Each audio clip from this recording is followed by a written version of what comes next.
we were hanging out at a bar, and Matt came up to me and was like, "Hey, I have an idea for a play, and I want you to be the lead." And I was like, "Okay." Sure. So that was the very first thing I ever heard about it. And then I know that he was on the train and just had the idea of like, wait, there was this battle at this school and a lot of kids died. And kind of worked backwards from there. Mine was less direct than yours. So Matt and I were friends, and Zach and I, from a show at the Flea called The Mysteries.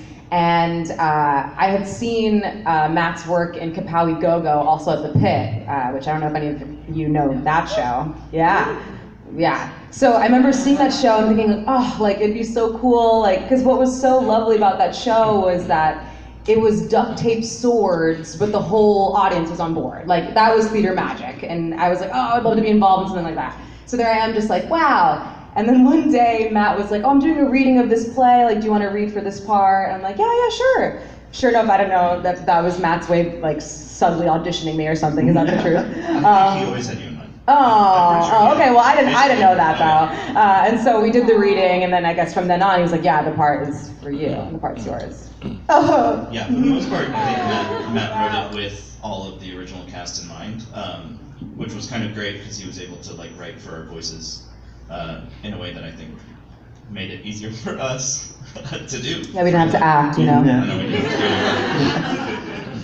So Matt Cox is the writer of Puffs and is also in San Diego, I believe. He was doing a panel, I think, yesterday or the day before. Yes, because he was on our discussion trying to get people here and was like, yeah, I'd love to do it, except I'm at San Diego.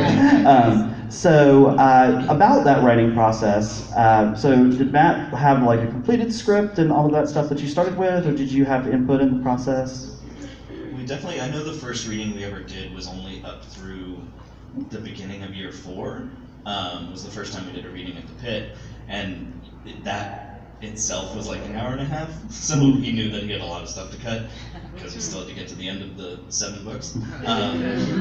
So we definitely went through a lot of iterations. I know that we all, would joke around during rehearsals and stuff, and like some of that stuff he would be like, great, it's in the script forever. Other stuff he would be like, never say that again. So most of the things I said, but like, I know the Free Willy monologue he rewrote like probably 40 times. Like he would just hand me his computer sometimes during rehearsal and go, okay, read this one. And then he'd be like, no. All right, move on to something else. And 5 minutes later, he'd be like, okay, read this one. So there definitely was a lot of different iterations of the script and a lot of rewrites. And like even up to like when we would switch theaters, he would do rewrites and do completely new things every time we moved and add things and subtract things. And yeah, always working on it. About that, when you started with the show, it was supposed to be a very short-term, very kind of underground type of thing, right? So that was at the Pit, is that? Yeah. So much magic. Yes. So kind of tell us about, so that was how you started, but then at what point did you learn that the show was because it's going to continue and move on to other theaters and then other like bigger and bigger off-Broadway theaters? So it was supposed to be only 5 shows and at the Pit. And what's so lovely about being a part of this was that the reason why the show is what it is today is because of the fans, because of you guys. Like, the demand was high, and so we kept on adding more shows, and so we ran for 9 months at the Pit when we started with 5 shows. Wow. And by run, I mean that it was sporadic too. It was like Tuesday at 11 o'clock, Saturday at 8. Like, it was all over the map in terms of the show times. But every time we did it, it was sold out. And also in terms of the writing too, like if you ever saw it at the Pit, the show you saw might be different from the next one we did at the Pit, because we were like testing everything out like during that time. I think the first 2 performances, I actually came back as a ghost. Yeah, whoa, that's a throwback. Oh yeah, that's some insider info. Like that was worth coming to the panel today. Hearing that. Only about 80 people ever saw that version of the show ever. It's me and Langston, and then Zach comes up behind us like going like this.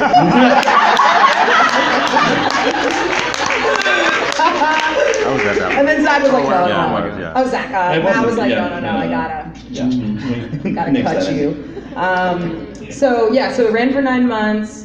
And during that time, the producers that ended up putting Puffs on off Broadway, they were eyeing it. So like we kind of had a sense like, oh, it may move on. Yeah, we knew one of the producers from doing a show at the Flea, so he actually had seen some of us in shows before, and so he came to one of the first shows like in January or something after we had like started performances in December, and was like, I'm interested in this. So we had that maybe as an idea in the back of our minds, but also like we were all kind of like, yeah, but that'll never happen, So then when finally we found out a couple months later that we were going to move to the Electra, to the first off-Broadway spot, we were all just kind of like, whoa, this is insane, and it all started, Irvin wrote an article, and all of a sudden we had he was one of our first supporters, and all of a sudden this article had like 10,000 shares on Facebook or something, and we were all looking at each other like, what the, this has more legs than we ever imagined, and so it's been like a wild ride from there, So how much did the show change with that move? Did you get more cast members? Did you get different set, different things like that? We definitely, so the cast stayed about the same. We did, once we moved to the Electra, start actually getting understudies so that, sometimes people could take a day off. Or, get sick potentially.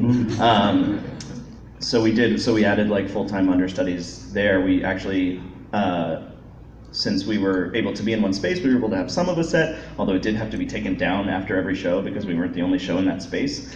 So Maddie, who did the set both for the Electra and for New World Stages, and in the film version, she created like a lot of these like cardboard cutouts that basically just like got elasticed to the sliding doors so that it wasn't just a plain gray door, so it actually had some texture, and so we actually had something to like interesting to look at the Electra, but it did have to get taken down and put away literally after every show, because there would sometimes be someone like waiting in the wings to get in there right after us.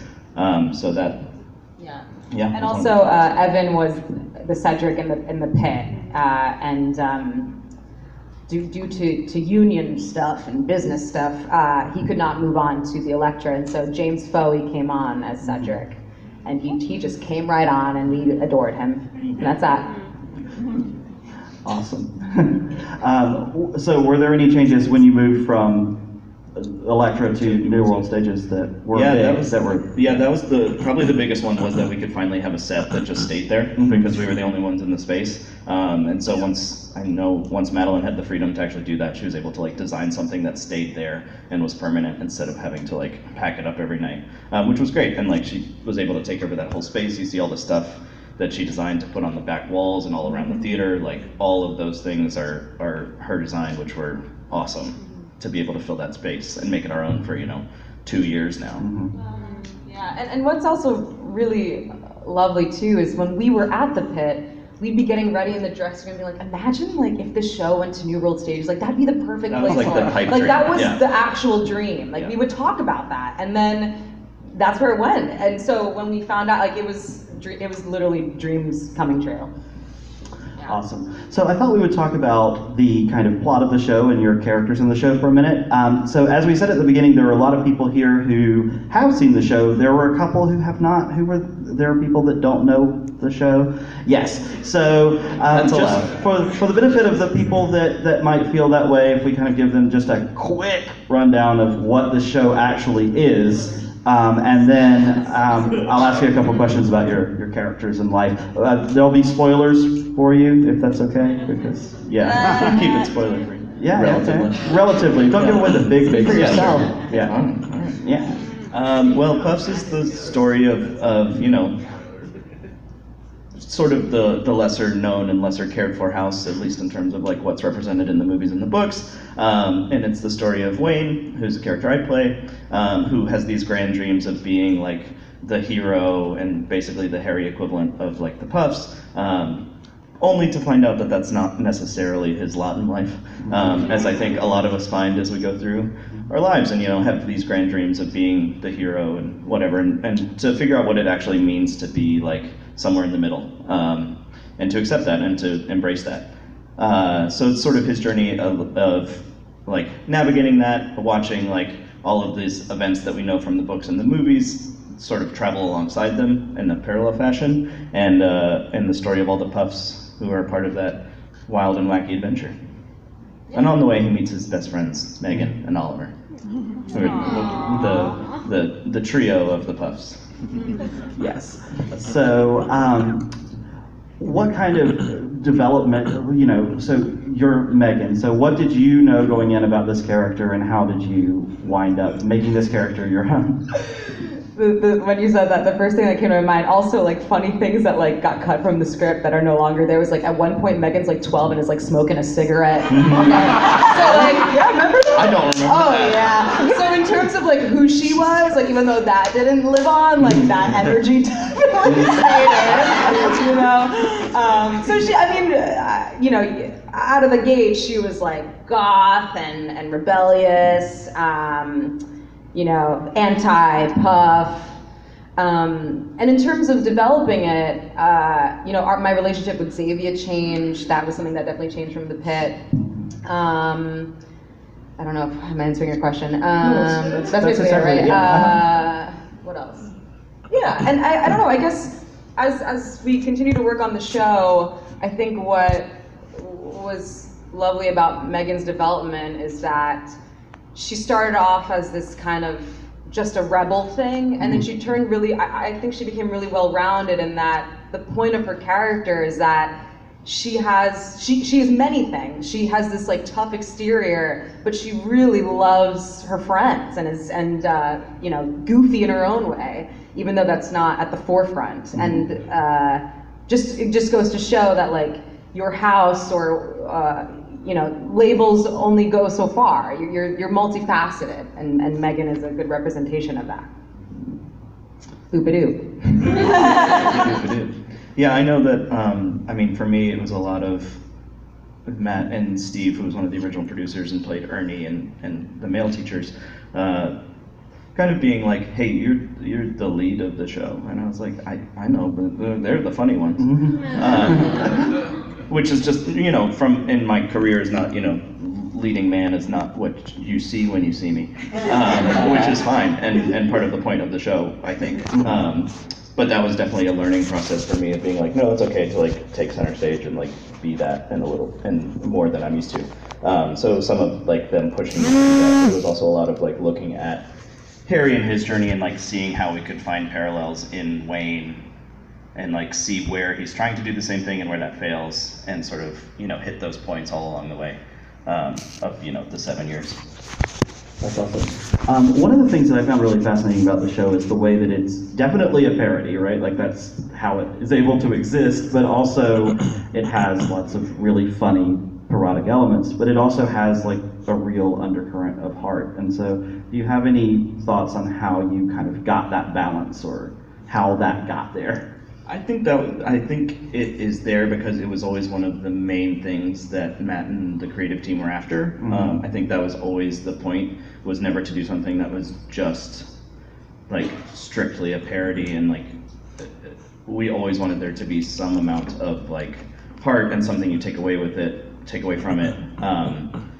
Because if it's just laughing, that's great and that's wonderful, but like if it's really gonna stick with you, and like the way that it has with a lot of people, which is amazing, is if like there's some like amount of heart there.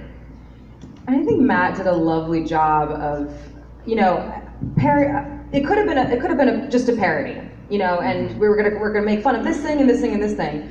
But I think why the show works is that you fall in love with the characters within 100 minutes, which is just, is a testament to Matt. And then by the end, it's like a Pixar Shyamalan twist, where you're like, wait, I thought that this was, it sneaks up on you, and you're like, why am I crying? Like, what? It's definitely not what you expect. So in terms, it became more than a parody, and also I think why I'm so glad that the show has continued to grow and grow. I think it's that people go to it thinking, oh, I'm a Potter fan, let me check out this thing. And then they fall in love with the show itself, like regardless of the Potter aspect. Yeah. Although I'm sure that then, oh yeah, right. Oh thanks. Yeah.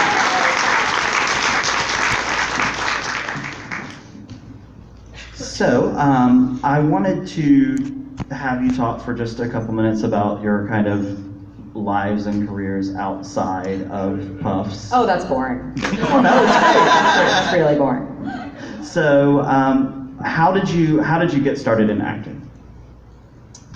So my dad was an actor and a director. He got his MFA in directing from Columbia. And so I'm from Richmond, and he was did a lot of directing and acting when I was young. So I grew up like going backstage at all these shows.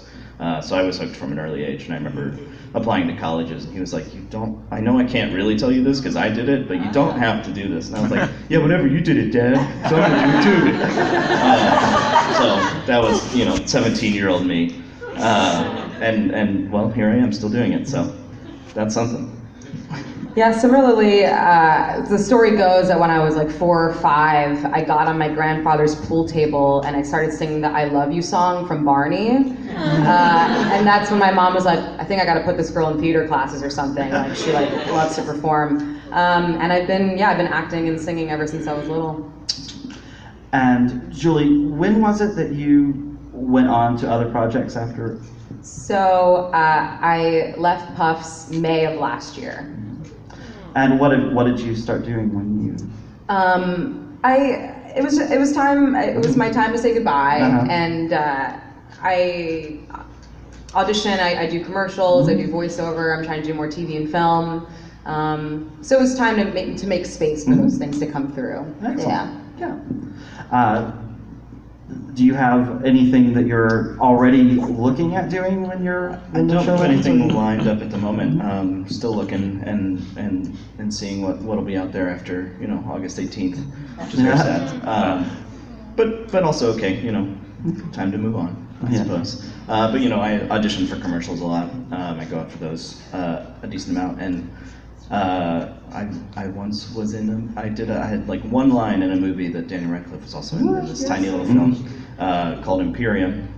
I was gonna look it up tonight. I know, right? You can see me in my one line that I got to say to Tracy Letts, who's if you don't know him, very famous playwright and actor, who's a very large man. It was a local hire because it actually filmed in Virginia, so I was able to get it because they were like, oh, we can get you for cheap. So, but I actually they were like, okay, go to the makeup trailer, and I walked in. So my scene wasn't with Daniel Radcliffe. I knew he was somewhere around, and I sat down in the makeup chair, and he's right next to me. And I was like, and he was just like, hey, I'm Dan. I was like, I know. But he was super lovely, super charming. He just was asking me about my life, and I was like, okay. But people would find out that he was filming in the area because it was outside. It was kind of on the outskirts. It was outside of Richmond, sort of in the country. And people would show up to set wherever they were filming. And every night at the end of shooting, he would wait and sign and meet everyone that waited, every single person. And the night I was there, they actually he had to run to some photo shoot or something, and he was like, okay, while I'm changing at the end of shooting, get anything that anyone wants signed, put it in a box, I'll sign it while I'm changing, because I'm not going to be able to stay. So, yeah, so that was one of those things. I was like, oh, and he's so nice. But that's my fun little story about him. Were either of you into Harry Potter before the? Yeah, I was definitely. I grew up with it. I remember actually getting the first book as a present, when I was 11 or whatever, when they first came out. Someone gave it to me, and I got to the chapter where, in the first book, when Hagrid is knocking down the door, they've, gone to the island or whatever, and I got scared and I stopped reading it. So it actually because I was reading it at night and I was I'm scared, and I put it down for a little while until people were like, no, these books are great. And I was like, okay, I guess I have to pick it up again. So from then on, I was a huge fan, going to midnight releases and all that jazz. Awesome. Yeah, definitely loved the books, grew up with them, went to some book releases midnight, saw all the movies. But what was really fun was rereading the books as research as a true actor for Puffs. I gotta reread the books. Actually, that was really fascinating. I know, really tough research. That was really fascinating too, rereading the books again as an adult, having been away from them. Well, deep in them for 5 years or more. As a young adult, that was interesting. Yeah. Awesome. So I'd like to open up for questions from anyone here. If you have a question, if you could come up to the microphone in the front, just where everybody could possibly hear. Does anyone have any? Yes, come on up. Do your worst. Don't actually. So, what are your guys' thoughts? I don't think it's on, James. Wait for your moment. Find your lane. Hello? Okay. Yes. What are your Hogwarts houses, and did your relationship to Hufflepuff change after being in the play? Yeah. So technically, well, I'm not. You're right. Technically, I'm Gryffindor. Woo woo. But I think in terms of my relationship to Hufflepuff, I would say that the cast would agree that I'm pretty puffy. If anything, like all the boys bully me, and make fun of me. And no, in a sweet way, not in a mean way. We hope. So actually, I'll tell you a funny story about that. We went to Tacoma, Washington, and did a convention there. And it was almost like the whole cast was there, except maybe 5 people. And so Nick was there, okay?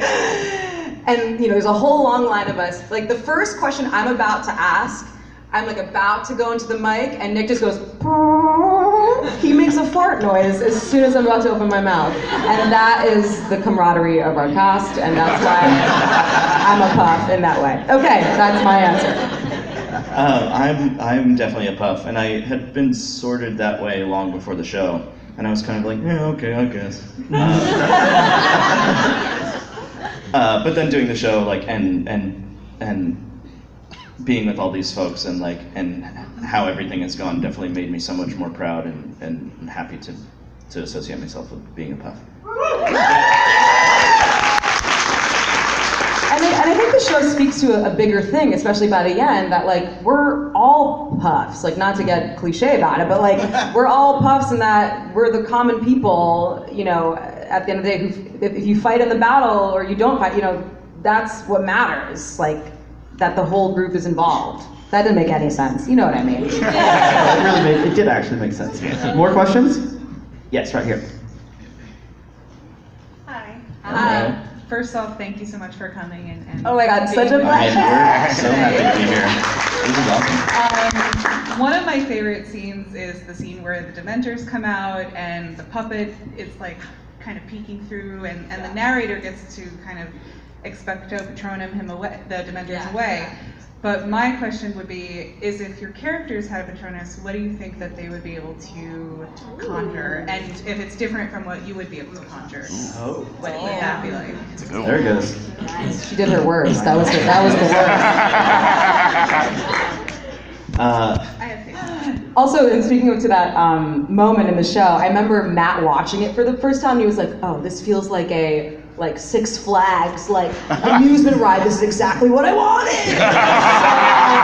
Oh my God, I hear him saying and that is really a great moment of the show. Yeah, it's I'm the only one who doesn't have to do something during that moment. So Not the only one, not me either. The trio doesn't. Right? No, you had to do a. Oh yeah, I do a hand. You did one of the hands. It was just supposed to. I don't remember jack shit. Yeah, you and Langston did the hands, and then everyone else was in masks and stuff, and I was the only one that didn't have to do something because I had to do a costume change. So I remember during tech when we spent 2 hours working on it or however long, I just got to sit there and watch it the whole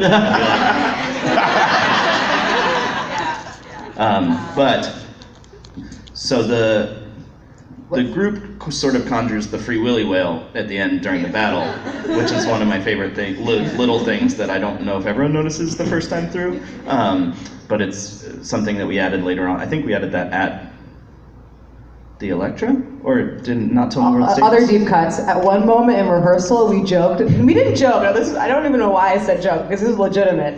We were thinking, you know what, we'll make Jessie the whale, and we're going to carry Jessie. This was during one of the first rehearsals for the Electra, and Jessie was on vacation, so we did this. So we did this without her in the room. We were like, this is what we're gonna do. We're gonna have Jessie. We're gonna carry her across. And then when she got back from vacation, and we were like, okay, we're gonna do this, we were all like, no, we're not. What were we thinking? So back to your actual question. Sidetracked. So, okay. My actual one is an otter. Yeah, Zach Moon, yeah. Man, I think when I did the test, I was like some sort of cat, which Langston says that I'm like very cat-like, because I'll be like, one moment I'll be like, I'll just be like so here, and then later I'm like, so I guess I'll say that for me, I don't know. And then you asking for our characters as well, right? I don't know, I mean, I've always imagined Wayne's as the Free Willy Will. Yeah, I feel like that's right. But that just feels right to me. See, I guess, man, I don't know. Because I feel like actually Megan's would maybe be a cat too, but so I don't think maybe Julie Ann's is a cat. I don't know. What do you guys think? Frog. Frog? Yeah? Raven. Yeah. I don't know, I gotta think on it. Mm-hmm. All right. Sorry. For next time. Yeah, maybe like later on I'm gonna come up with something. Thank you. Thank you. Thanks. Thank you. Yes, come on up.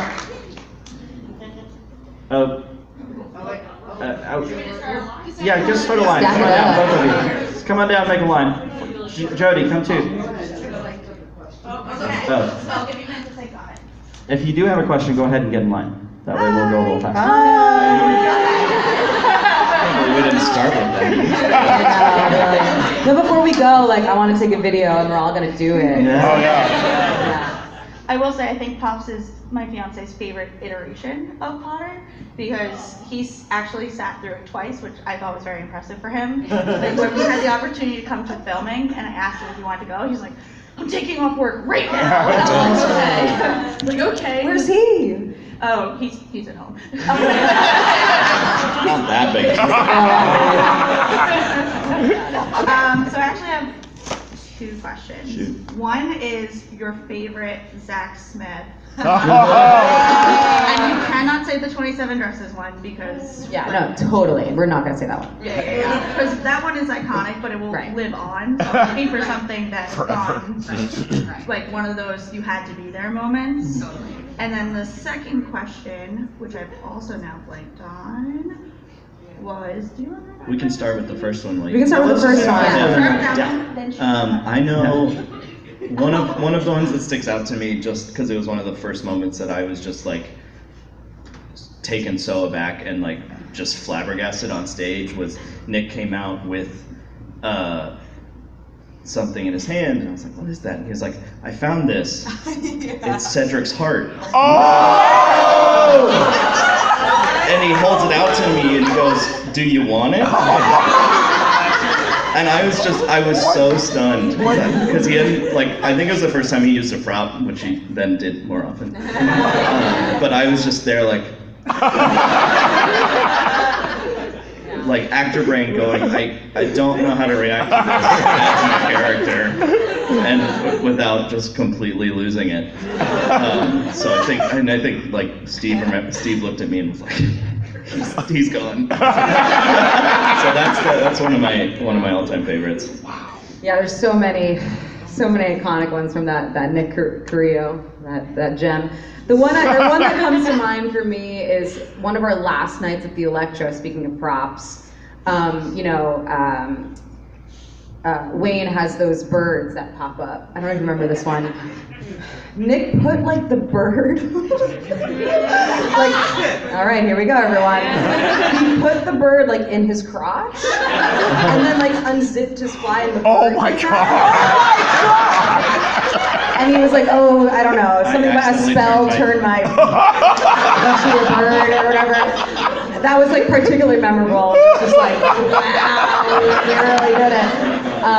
That was iconic. And also there was this other famous show in which at New World Stages, one of the drains above the theater got clogged or something, and so it was actually, there was water dripping from the ceiling while we were doing the show. And like in the middle of this, in like center stage. And somehow the show really still did go on. And we kept doing it with buckets on the stage. Okay?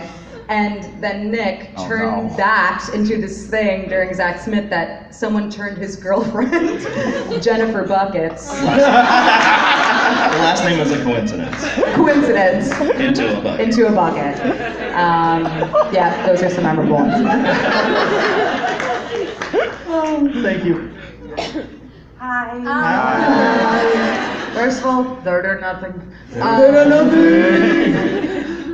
So we're talking about Puffs, which is all about the underappreciated characters in the show. Now, when it comes to the books, you said you're both fans. What do you think is the most underrated moment in the books?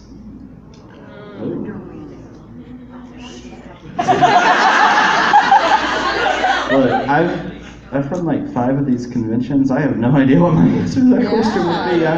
It's hard. It's a deep question, Well, Jody. what I will say, I mean, this is like so known at this point, but while rereading the books, I was like, yeah, they would be nothing without Hermione. Like, without a doubt. Like, how would the story continue without her being the brains of the operation? Let's see, I gotta think. Underappreciated moment. Yeah, this isn't really. Okay, Okay, you got it. Oh, sorry. No, only because, like, again, while doing my research as an actor for Puffs, what's hilarious that didn't kind of make it into Puffs is in the 6th year when they're all trying to learn how to apparate, and like all the Hufflepuffs like can't do it. Like an arm is there. We missed the boat on that one. Like, that was hilarious. There were a million things. I always wanted the giant squid to make it into the show somehow. Because also, that's a thing they don't talk enough about in the books. There's just a squid in the lake next to where you go to school. That's a lot. Alright, I got Remember? this. Yes.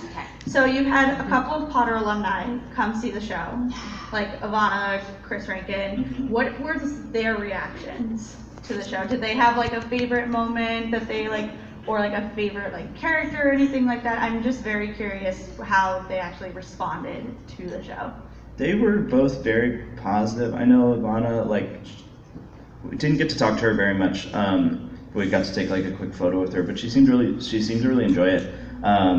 Chris, we actually met at the convention we went to in Tacoma, and got to hang out with like after he saw the show, because we spent time together and actually like were friendly with each other. And he's great. He's like one of the loveliest human beings.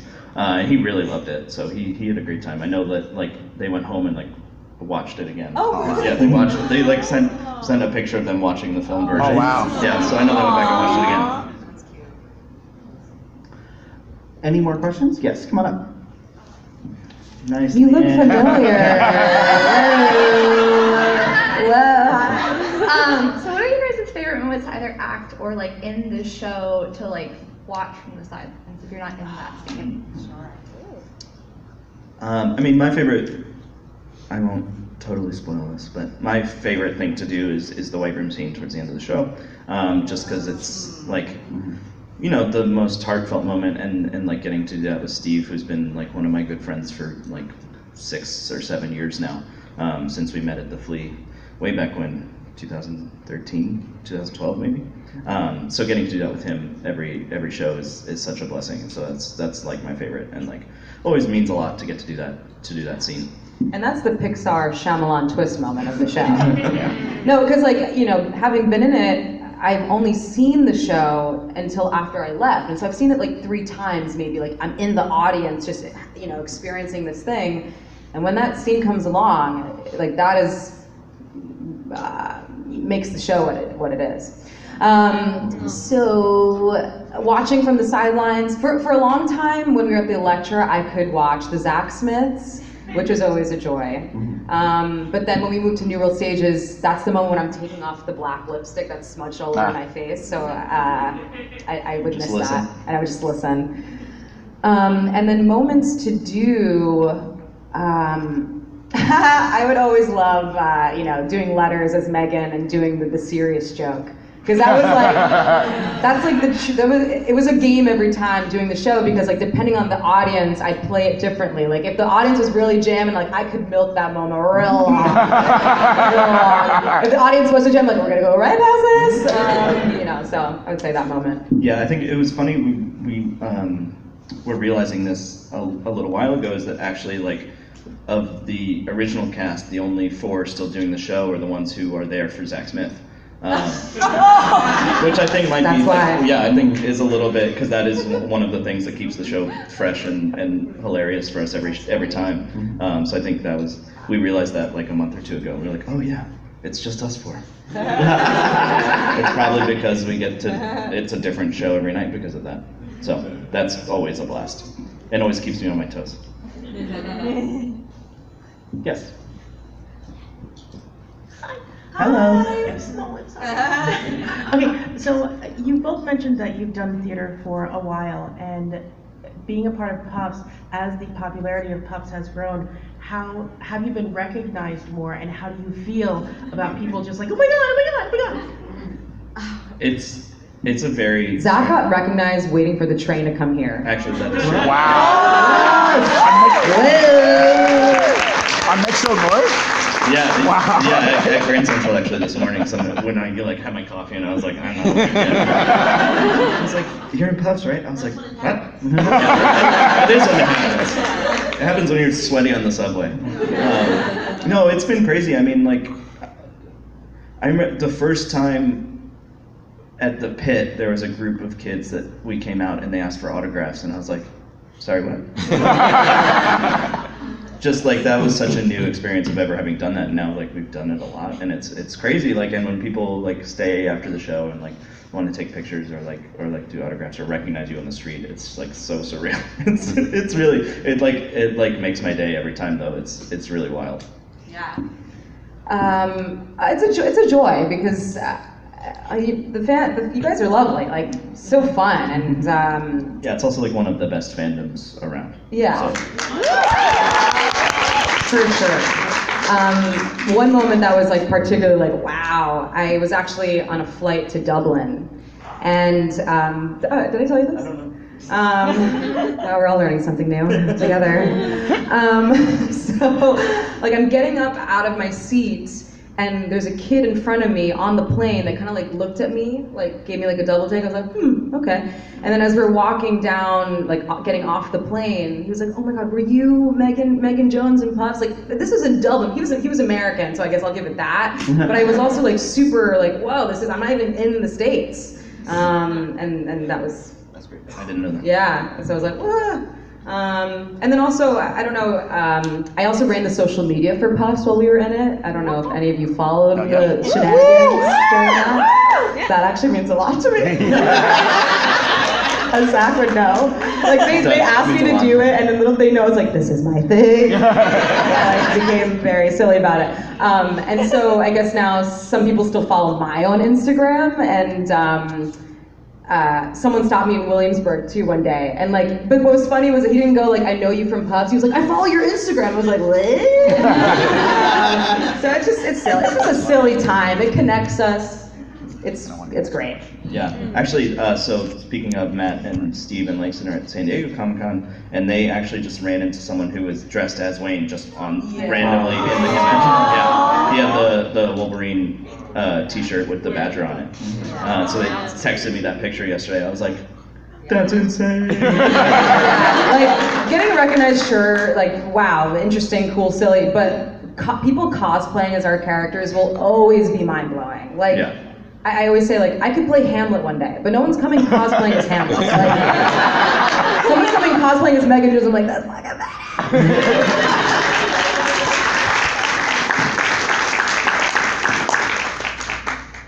All right, so we have a few more minutes. Are there any more questions? Yes. John Rosenthal! Also, part of the show's success is due to this man, always bringing people to the show. Yes. I said, I just want more people to see it. Especially it's like 17 days left, I think, or something. How dare you? This question's for Julianne. What was your favorite of Steven's Slytherin superlatives? Oh boy. So for anyone that doesn't know, Steve gets to improv one moment where he like describes what the snakes are, and Matt decided one day, it didn't used to be in the script, he used to just be able to make it up, but Matt one day was like, you know what would be funny? This goes back to bullying Julie. But he actually wrote it into the script, Yeah, okay? so that's actually part of it, that she has to say whatever he chooses at the end of the show too.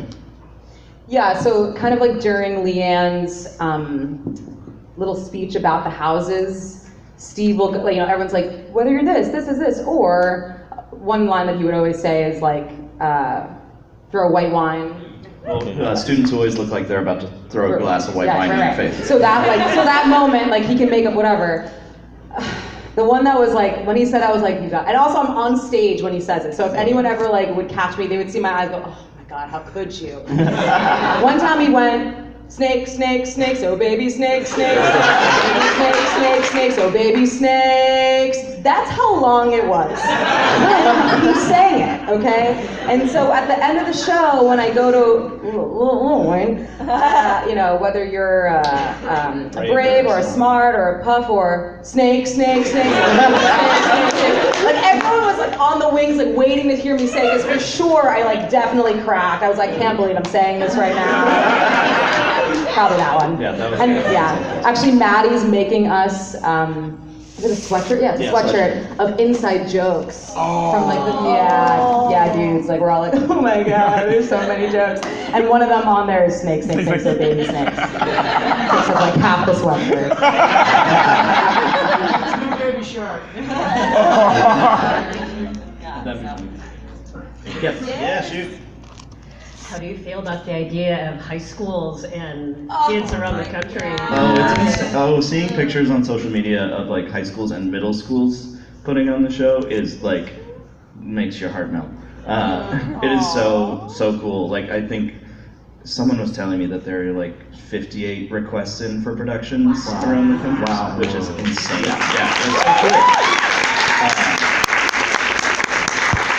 Yeah, so from seeing like middle schools and high schools to like professional theaters doing it and just like seeing all these people like enjoying it and getting to get it out there to even more people is just awesome. Like it's really mind-boggling to think like where this started and to like how many people are gonna see this show now.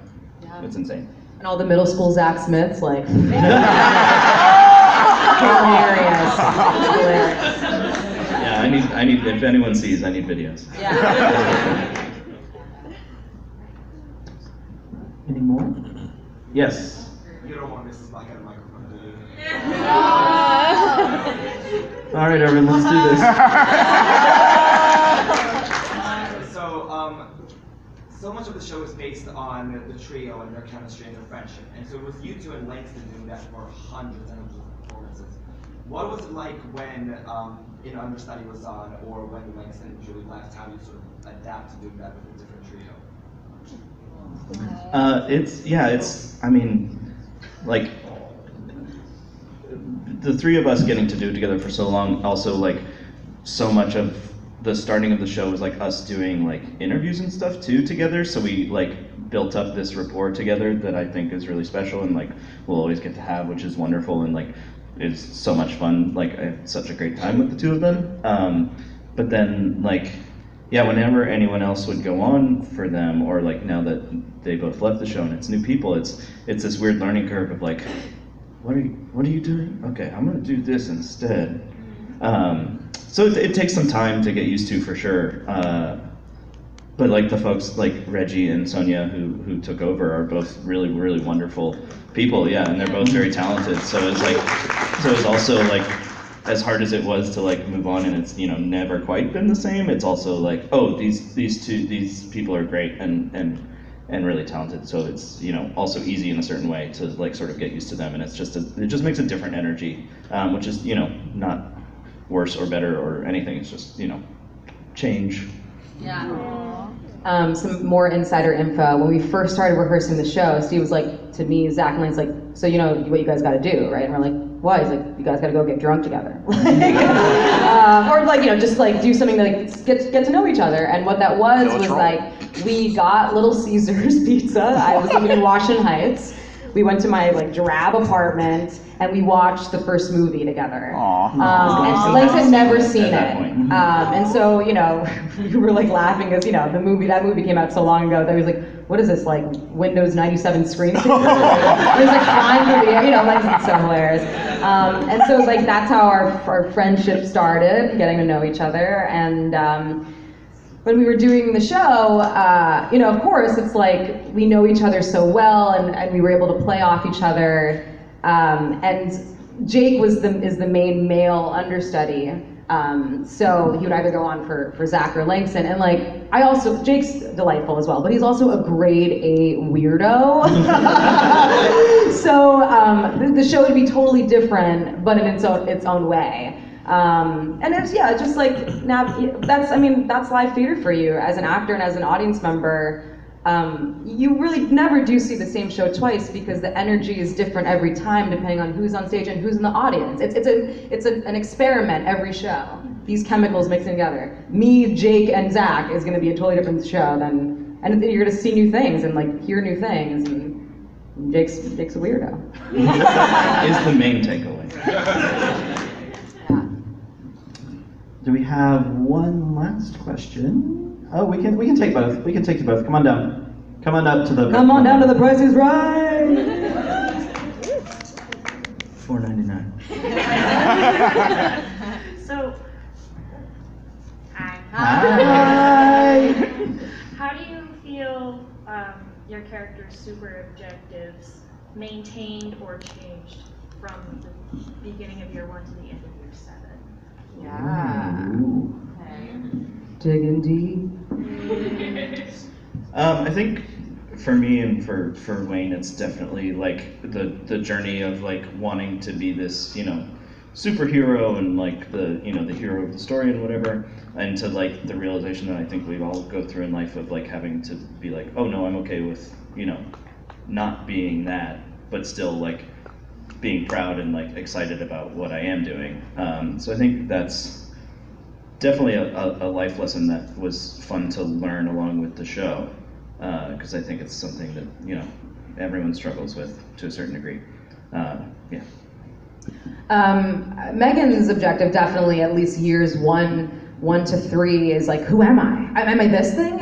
Or I'm going to try this thing. I'm this thing now. And I think midway through the whole school experience, she's like, oh, but I'm this. And then when she meets her mom, she's like, you're not even that either. She has to learn that, again, like kind of like what I was saying, like she's her own thing. Like she's her own thing and you can't put it in a box. So I would say that's how her journey goes in the play. Thank you. Hi. Hi. Proud Hufflepuff, so Yeah. thank you so much for helping share that with the rest of the world. So finally they understand how great Hufflepuffs really are.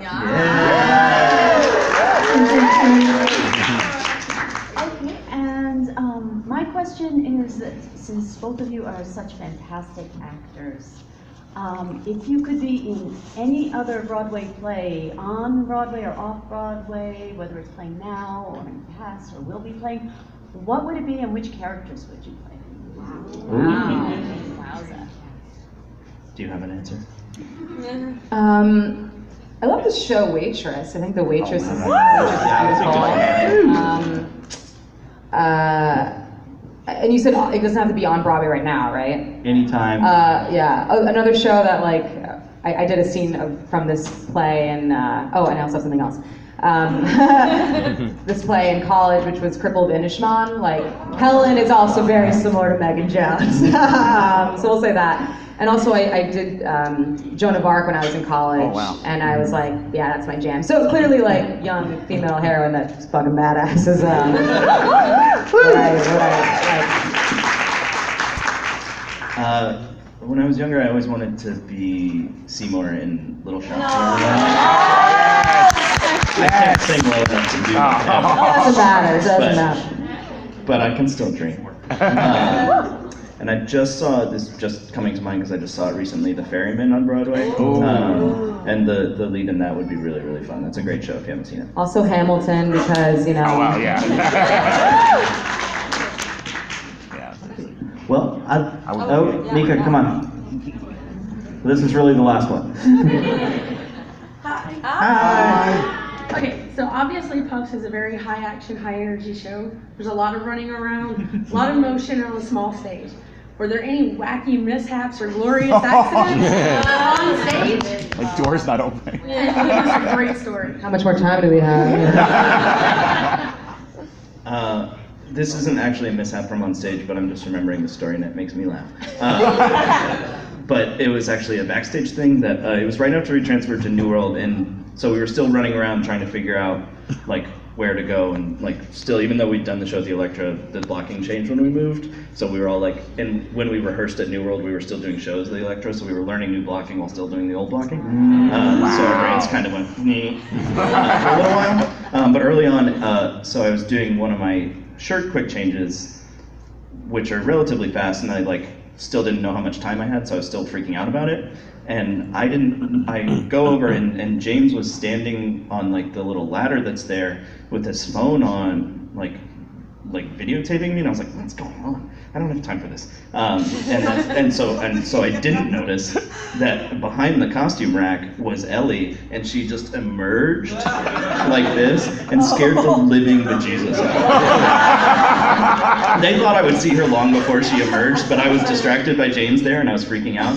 And so, like in my haste and like freaking out, I went, I don't have time for this, and like yelled at them backstage because I was just freaked out. And like James videotaped the whole thing, and I was like, you better delete that.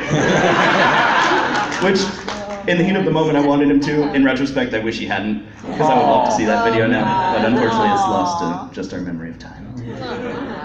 That's funny.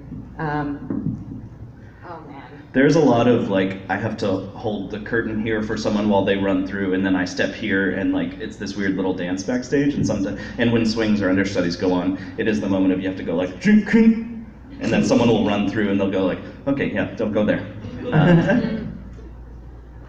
Trying to think of any others. You blinked. Yeah, but there was just, yeah, there are definitely moments that happen. There was another time at the Electra where, when we were sharing the space with other shows, they had rigged this prop, like light bulb, that like went on a pulley up and down, and it was like right center stage. You said this is one of our last shows there. It was towards the end. Sorry, not to interrupt, but like it's just important context that we're like, we're getting ready to leave this space and like move on to this other like ghost cool of the space. like shit started to happen. So go ahead. So Cedric James came out and was doing the opening speech of like, welcome to the Puffs, and this light bulb just goes boink.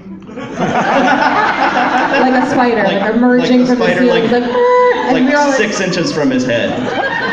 And so we're all just staring there, like trying not to laugh at him. And so so backstage, someone finds where the pulley is and like slowly pulls it out to where.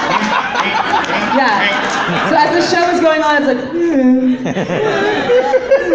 like it kept on kind of like coming in and out. Because it kept falling down, so we were like, well, I guess it's good that we're leaving this place. So much weird stuff happened. Like those last 3 shows were the weirdest shows. Like that happened. Someone brought like a baby to the show.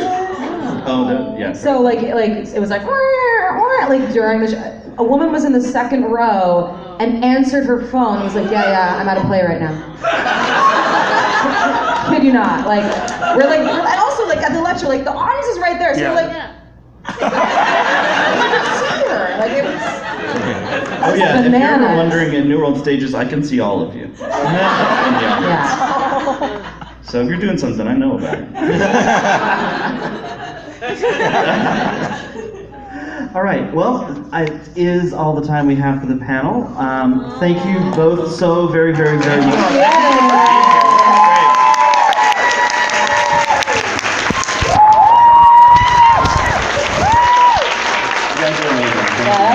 So fun.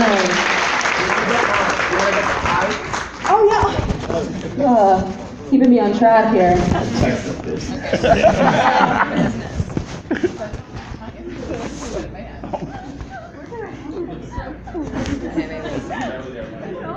Okay, ready, go.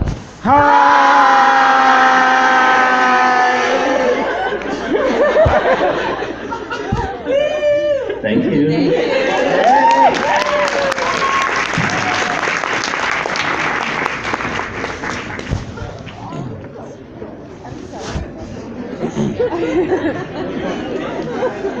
I still don't understand what you mean by where do you want to go? Oh, why do you have this? You gave it to me so we could, at least I could hit it. Oh yes, this is. Thank you so much. No, thank you. Thank you very much. Oh my God! It's dawning on me now. I was like, did I leave this in my inventory? And I was like, okay, now it's Like the hell. You're okay now? Well, I mean, it was. I mean, this wasn't like our most important piece.